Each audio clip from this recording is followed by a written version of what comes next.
Hello दोस्तों, channel पर आपका स्वागत है। कृपया अपनी जन्म कुंडली निकाल लीजिए और जन्म कुंडली में सभी ग्रहों को जैसे जैसे वीडियो में बताया जा रहा है वैसे मार्क कर लीजिए। ये बहुत इंपॉर्टेंट होता है और 99% लोग ये नहीं करते हैं। और जो भी इसको नहीं करेगा उनको ना तो ज्योतिष के कोई वीडियो देखने से फायदा होगा, ना उनको रिजल्ट्स की एक्यूरेसी मिलेगी और ना ही वो उपाय सही से कर पाएंगे। ये एक्सरसाइज हमें सिर्फ एक ही बार जिंदगी में करनी होती है, क्योंकि जन्म कुंडली तो सेम रहती है मगर इससे हमें पूरी जिंदगी बहुत लाभ रहता है। तो कृपया अपनी जन्म कुंडली में आप मार्क करिए। आज हम देखेंगे कि वृश्चिक लगन की कुंडली में जहां नंबर 8 यहां लिखा होता है, सभी ग्रह किस ग्रह के नक्षत्र में है। वीडियो खत्म होने तक आप अपनी कुंडली के सभी ग्रहों को मार्क कर पाएंगे। तो वृश्चिक लगन की यदि आपकी कुंडली है तो उसमें नंबर 8 यहां लिखा होगा। अगर नंबर 8 लिखा है तो जो भी मैं फिगर्स बताऊंगा वो केवल इस लगन के लिए एप्लीकेबल है और किसी लगन के लिए एप्लीकेबल नहीं है। अब कुंडली में हमारे पास 12 भाव होते हैं और 9 ग्रह होते हैं। 9 में से 9 ग्रह अलग अलग भाव में किसी भी भाव में बैठे हो सकते हैं किसी डिग्री पर। अब ग्रहों की डिग्री क्या होती है? जब भी आप अपना कुंडली किसी फ्री ऐप पर मोबाइल पे या कंप्यूटर पे खोलते हैं तो ग्रहों के सामने 6 नंबर दिए होंगे, जैसे कि 10 डिग्री, 20 मिनट, 32 सेकंड। इस तरह से हर एक ग्रह के सामने कुछ नंबर दिए होंगे, वो ग्रह की डिग्री होती है। और सारे ग्रह किसी भी भाव में बैठा हो, हर ग्रह की कोई डिग्री होगी और वो जिस डिग्री में होगा उसी के अनुसार वो किसी नक्षत्र में होगा। तो इन सभी नक्षत्रों को हम एक एक करके कवर करेंगे। सबसे पहले हम यहां से शुरू करते हैं जहां नंबर 1 लिखा हुआ है। और आप याद रखिए, जो भी फिगर यहां पर बताई जा रही है वो यहां और यहां, इन 3 जगह पर आपने सेम चेक करना है। अगर कोई भी ग्रह यहां पर 0 डिग्री से लेके 13 डिग्री 20 मिनट के बीच में बैठा है तो वो ग्रह केतु के नक्षत्र में होगा। इसका क्या मतलब है? सबसे पहले कोई भी ग्रह अगर यहां बैठा है 0 से 13 डिग्री 20 मिनट के बीच में, यानी कि उसकी डिग्री 5 डिग्री है, 6 डिग्री है, 10 डिग्री है, 12 डिग्री है, वो ग्रह केतु के नक्षत्र में होगा। और सेम यही फिगर यहां और यहां भी अप्लाई होगी। अगर यहां या यहां भी कोई ग्रह 0 से 13 डिग्री 20 मिनट के बीच में बैठा है तो वो ग्रह भी केतु के नक्षत्र में होगा। अब ये ग्रह कोई भी हो सकता है। सूर्य, चंद्रमा, मंगल, बुध, बृहस्पति, शुक्र, शनि, राहु या खुद केतु इन डिग्री में हो सकते हैं। तो जो भी ग्रह होगा वो केतु के नक्षत्र में होगा। इसका महत्व क्या है? जब भी इस ग्रह की दशा अंतर्दशा चलेगी तो वो अपने रिजल्ट भी दे सकता है और केतु के रिजल्ट भी देगा। उसी तरह से कोई भी ग्रह यहां पर बैठा हो या यहां पर बैठा हो 0 से 13 डिग्री 20 मिनट के बीच में, तो वो अपना रिजल्ट भी दे सकता है और केतु का रिजल्ट भी देगा। और जब आप कोई भी वीडियो देखें तो उसमें आप, यदि आपकी इस ग्रह की दशा अंतर्दशा चल रही है तो इसके रिजल्ट भी देखें और केतु के रिजल्ट भी देखें और दोनों के उपाय भी देखें और अकॉर्डिंगली करें।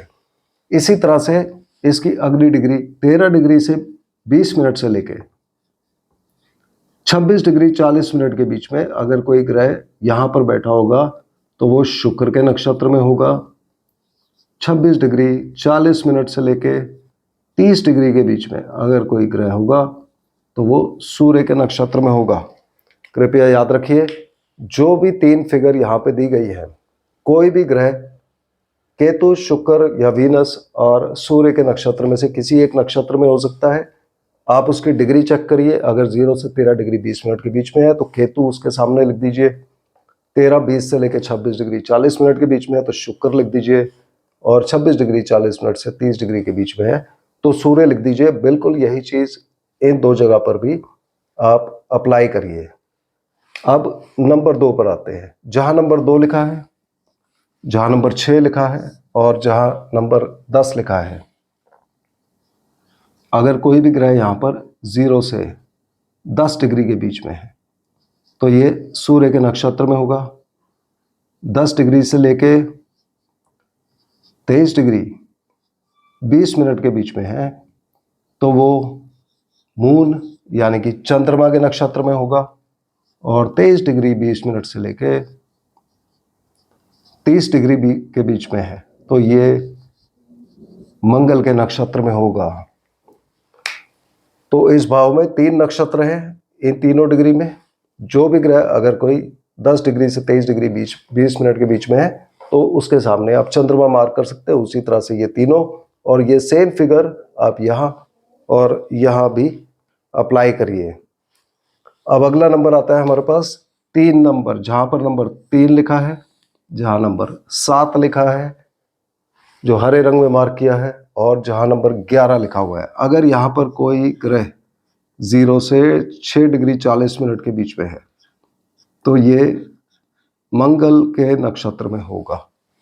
अगर 6 डिग्री 40 मिनट से लेके 20 डिग्री के बीच में हुआ तो ये राहु के नक्षत्र में होगा। और अगर 20 डिग्री से लेके 30 डिग्री के बीच में हुआ तो ये बृहस्पति के नक्षत्र में होगा। बिल्कुल वैसे ही जैसे हमने ये और ये दोनों चीज़ें हमने डिस्कस की थी, बिल्कुल उसी तरह से आप इस भाव को भी लीजिए और जो भी फिगर यहाँ लिखी है वो यहाँ और यहाँ भी अप्लाई करेंगी। अब हमारे पास नंबर 4 रह गया। ये 3 भाव का सेट, जहाँ 4 लिखा है, जहाँ 12 लिखा है और जहाँ 8 लिखा है। यदि यहाँ पर कोई ग्रह 0 से 3 डिग्री 20 मिनट के बीच में है तो वो बृहस्पति के नक्षत्र में होगा। 3 डिग्री 20 मिनट से लेके 16 डिग्री 40 मिनट के बीच में है तो वो शनि के नक्षत्र में होगा। और 16 डिग्री 40 मिनट से लेके 30 डिग्री के बीच में है तो वो बुध के नक्षत्र में होगा या मरकरी के नक्षत्र में होगा। तो मुझे उम्मीद है अब तक आपने अपनी कुंडली के सभी ग्रहों को मार्क कर लिया होगा कि वो किसके नक्षत्र में है। कृपया याद रखिए, ये सबसे ज़्यादा महत्वपूर्ण चीज़ होती है ज्योतिष में।